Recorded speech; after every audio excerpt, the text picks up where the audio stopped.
آیا د ایران رژیم واقعا د سقوط په لور روان دی؟ کله هم دومره قوي دی چې له امریکا سره روانه نوې جګړه به مدیریت کړی شي. یو خوا داخلي فشارونه، اقتصادي بحران او د خلکو ناخوښي، او بل خوا له امریکا سره تازه مات شوی اوربند چې دا ځل په نړیواله کچه هم د امریکا د بریدونو هرکلی شوی. هغه تړون چې نړۍ د سولې پیل ګاڼه نن مات شوی، بمبار بیرته پیل شوی، ګواښونه زیات شوي او سیمه یو ځل بیا د لوی جګړې پر غاړه ولاړه ده. له تاسو سره به پوښتنه وي چې ولې دا اوربند دومره ژر مات شو او وروسته به څه پیښیږي؟ له څو میاشتو سختې جګړې وروسته امریکا او ایران د 2026 کال په جون کې د 8 ورځو لپاره اوربند وکړ. خو د دې تړون هدف دا و چې جګړه ودرول شي، د هرمز تنګی خلاص شي او دواړه خواوې د اټومي پروګرام او بندیزونو په اړه خبرو ته کېږي. خو دا هر څه ډیر ژر بدل شول. اوربند مات شو او جګړه یو ځل بیا پیل شوه. د امریکا ولسمشر ډانلډ ټرمپ اعلان وکړ چې نور له ایران سره خبرې نه کوي او پر ایران یې نوي پوځي بریدونه پیل کړل. خو جالبه خبره بیا دا ده چې دا ځل د ناټو سرمنشي هم د امریکا بریدونه تایید کړي دي. د جرمني د لومړي وزیر په ګډون یو شمېر هیوادونو هم امریکا په حق وګڼله چې د جګړې د ملاتړ دا بدلون د ایران لپاره بدې پایلې لرلی شي. خنو ولې جګړه بیرته پیل شوې؟ اصلي ستونزه لا هم هماغه ده، د ایران اټومي پروګرام. امریکا غواړي چې ایران خپل یورانیم محدود کړي، خو ایران دا د خپل ملي حق برخه ګڼي. د سولې په مذاکراتو کې ایران دا خبره منلې وه چې اټومي پروګرام به محدودوي او غني شوي یورانیم به یا انتقال او یا هم د له منځه وړلو په میکانیزم خبرې کوي.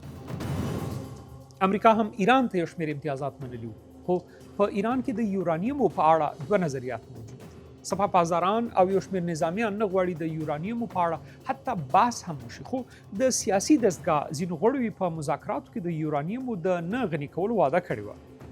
بل مهم اختلاف د ایران توغندیز پروګرام دی. تهران واضح ویلي دي چې دا موضوع هیڅکله د خبرو برخه نه ده. د دواړو خواو ترمنځ ژوره بې باوري شته. امریکا وایي د ایران پر ژمنو باور نشي کېدی. ایران بیا وایي چې امریکا هیڅکله خپلې ژمنې نه عملي کوي. دا بې باوري هغه اور دی چې هر تړون سوځولی شي او د امریکا او ایران ترمنځ شوی تړون یې هم وسوځاوه.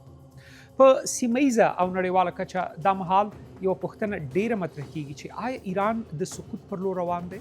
دا تر ټولو مهمه پوښتنه ده.